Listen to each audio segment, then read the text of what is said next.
ആകാശമായവളെ,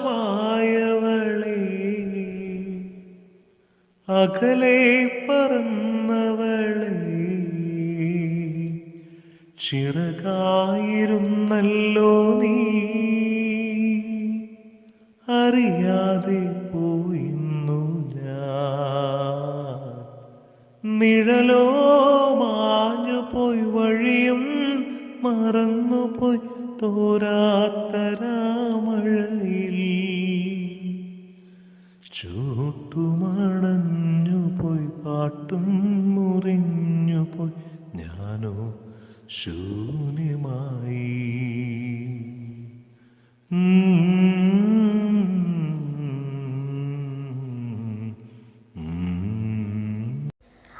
ഇച്ചായ ഇവിടെ പാട്ടും പാടിയിരുന്നു. നമ്മൾക്ക് ഇന്നൊരു പോഡ്കാസ്റ്റ് ചെയ്യണമെന്ന് ഞാൻ പറഞ്ഞിട്ടുണ്ടായിരുന്നില്ലേ? ഇച്ചാൻ എന്താ റെഡി ആകാത്തത്? തുടങ്ങിയാലോ? എന്നാ സ്റ്റാർട്ട് ചെയ്യാം. ഇച്ചാൻ തന്നെ സ്റ്റാർട്ട് ചെയ്യാം. നമ്മൾ ഏത് സ്ഥലത്തെ കുറിച്ചാണ് പറയാൻ പോണത്? കഴിഞ്ഞ നമ്മുടെ സമ്മർ വെക്കേഷൻ നമ്മൾ പോയ ബുദാപെസ്റ്റ് കുറിച്ച് പറയാം. അപ്പൊ അതിനെ കുറിച്ചുള്ള കാര്യങ്ങൾ ഇച്ചാൻ അറിയാവോ പറയാനായിട്ട്? തീർച്ചയായും. ഓക്കെ, നമുക്ക് നമ്മുടെ സബ്സ്ക്രൈബേഴ്സിന് വേണ്ടി ബുദാപെസ്റ്റിന്റെ ചരിത്രം ഒന്ന് പറഞ്ഞു കൊടുത്താലോ? അത് നല്ല ഐഡിയ ആയിരിക്കും. നമുക്കറിയത്തില്ലല്ലോ ബുദാപെസ്റ്റിനെ കുറിച്ച് കൂടുതൽ. നമ്മൾ പോയി എന്നല്ലാതെ നമ്മൾക്ക് അതിനെക്കുറിച്ച് കൂടുതൽ അറിയത്തില്ല. അപ്പം നമ്മൾക്കും അതൊരു അറിവായിരിക്കും, അതുപോലെ തന്നെ ഇനി പോകാനുള്ളവർക്കും അത് വളരെ നല്ലൊരു അറിവായിരിക്കും. ഓക്കെ, അപ്പൊ എന്നാ തുടങ്ങിയാലോ? യെസ്, യൂറോപ്പിലെ സുന്ദരമായ ഒരു നഗരമാണ് ഈ പറഞ്ഞ ബുദാപെസ്റ്റ്. അത് ഹംഗറിയുടെ തലസ്ഥാനം കൂടിയാണ് ബുദാപെസ്റ്റ്. ഒത്തിരി ചരിത്ര പ്രാധാന്യം അടങ്ങിയ സ്ഥലം കൂടിയാണ്. വളരെ സുന്ദരവും വളരെ തിരക്കേറിയ ഒരു ചെറിയ നഗരവും കൂടിയാണ് ബുദാപെസ്റ്റ്. അതെ അതെ അതെ, പലർക്കും ബുദാപെസ്റ്റ് അറിയാവുന്നത് ഡാന്യൂബ് നദിയുടെ തീരത്തെ ഒരു സുന്ദര നഗരമായിട്ടാണ്. പക്ഷേ അതിന്റെ ചരിത്രം ആയിരക്കണക്കിന് വർഷം പഴക്കം ചെന്നതാണെന്ന് അറിയാവോ ഇച്ചാന്? യെസ്, ആദ്യ റോമൻ സാമ്രാജ്യകാലത്ത് ഇവിടെ അക്യുനിക്കം എന്ന പട്ടണം ഉണ്ടായിരുന്നു. അതൊരു സൈനിക കേന്ദ്രം മാത്രമല്ല, വലിയൊരു സംസ്കാര കേന്ദ്രവുമായിരുന്നു. ഇന്നും അതിന്റെ അവശിഷ്ടങ്ങൾ അവിടെ കാണാൻ കഴിയും. ഞാൻ പക്ഷെ അവശിഷ്ടമൊന്നും കണ്ടില്ലായിരുന്നു കേട്ടോ അവിടെ. ഇച്ചാൻ കണ്ടായിരുന്നോ? പിന്നെ ഒത്തിരി അവശിഷ്ടങ്ങൾ അവിടെ ഉണ്ടായിരുന്നു. അവശിഷ്ടങ്ങളെന്ന് അവർ പറയുന്നത് ചിലപ്പോൾ ഈ കെട്ടിടങ്ങളായിരിക്കും ഉദ്ദേശിക്കുന്നത് അല്ലേ? അതെ, മനുഷ്യരെല്ലാവരും മണ്ണിനടിയിൽ പോയിട്ടുണ്ടാവുമല്ലോ. ഓക്കെ, പിന്നീട് 9-ാം നൂറ്റാണ്ടോടുകൂടി മജാർ ഗോത്രവർഗ്ഗങ്ങൾ ഇവിടെ എത്തി. അതാണ് ഇന്ന് നമ്മൾ പറയുന്ന ഹംഗേറിയൻ സംസ്കാരത്തിന്റെ അടിസ്ഥാനം.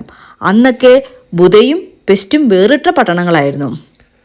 പിന്നെ 16-ാം നൂറ്റാണ്ടിൽ ഒട്ടോമൻ തുർക്കികൾ നഗരം പിടിച്ചടക്കി. അവർ ഭരിച്ചുകൊണ്ടിരുന്ന സമയത്താണ് ഇന്ന് പ്രശസ്തമായ തുർക്കിഷ് ബാത്തുകൾ ഇവിടെ പണിതത്.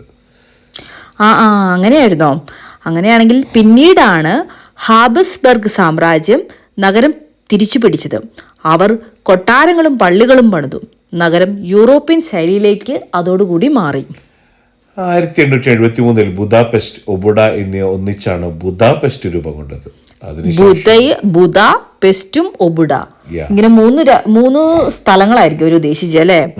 അങ്ങനെയായിരിക്കും അത് രൂപം കൊണ്ടത്. ഓക്കെ, ഹംഗറിയുടെ സംസ്കാരവും രാഷ്ട്രീയവുമായ ഹൃദയമായി മാറി.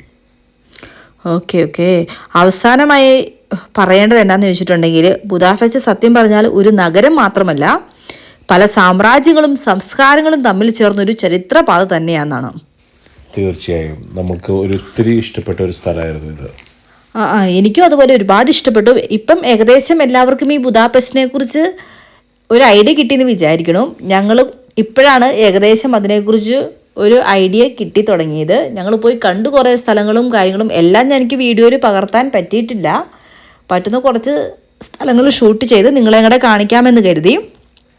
അപ്പോൾ എല്ലാവർക്കും കാണാൻ പറ്റുമെങ്കിൽ പോയി കാണുക. യൂറോപ്പിലെ വളരെ സുന്ദരമായ ഒരു കാഴ്ചകൾ സമ്മാനിക്കുന്ന മസ്റ്റ് വിസിറ്റ് ആയിട്ട് ഒരു പ്ലേസാണ്